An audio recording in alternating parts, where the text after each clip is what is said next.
More trouble mounts for Chinese companies across the globe as the EU cracks down on Chinese firms manufacturing electric vehicles to medical devices in Europe. EU officials raided the offices of Chinese security equipment maker Nugtech as part of its probe into subsidies, exposing rising tensions between the bloc and China, one of its biggest trading partners. Let's listen in to what China had to say.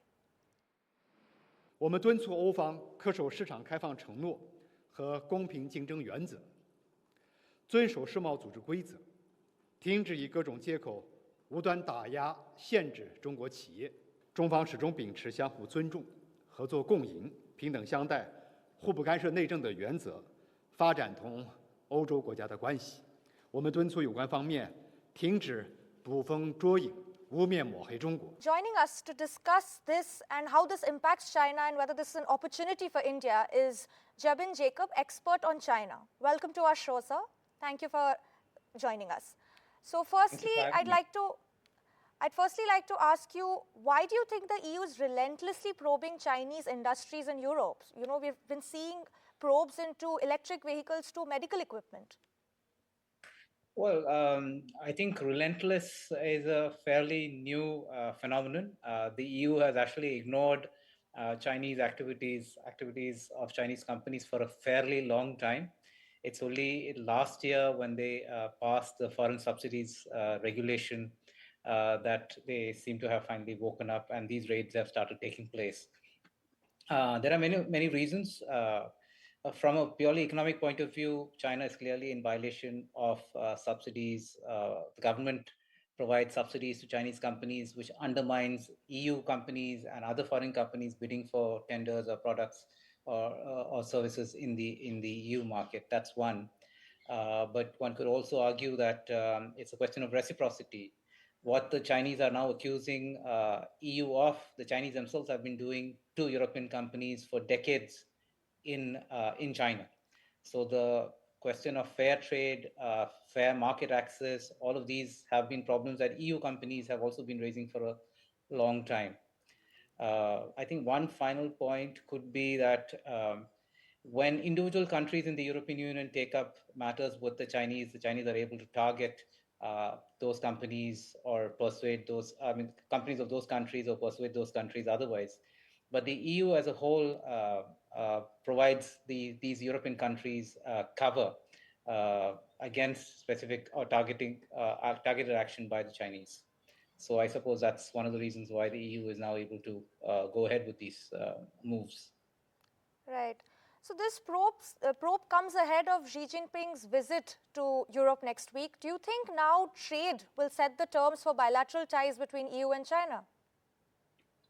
I think a trade has always set the terms. I think the effect of these regulations and the general political climate is that the EU has finally woken up to the fact that the Chinese have used trade and investments as a bargaining chip or a sort of a leverage over Europe for a very long time, which has cost European companies and which has cost Europe in terms of multiple other interests with respect to China, East Asia, and so on.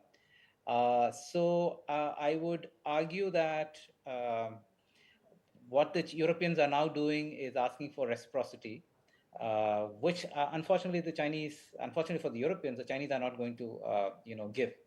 The Chinese system is based on it's a very mercantilist system. It's a zero-sum game. It is not one that will allow Europe or America or India advantage in the Chinese market. The Chinese want to dominate their market as well as dominate other markets. That's the philosophy under which Chinese companies operate. Plus, of course, all Chinese companies are by law required to adhere to the Chinese laws, whether in China or in a foreign jurisdiction. So this is also creating tensions. So Chinese companies are in many ways helpless. They're caught between a rock and a hard place. They have to follow both local regulations as well as China's, the Communist Party state's regulations, even though the party state claims otherwise. So that's also a problem that we see. Right. So within this scenario, do you think India will be the biggest gainer? Could, India seize this opportunity and increase its footprint in the EU, manufacture more medical equipment and enter the market?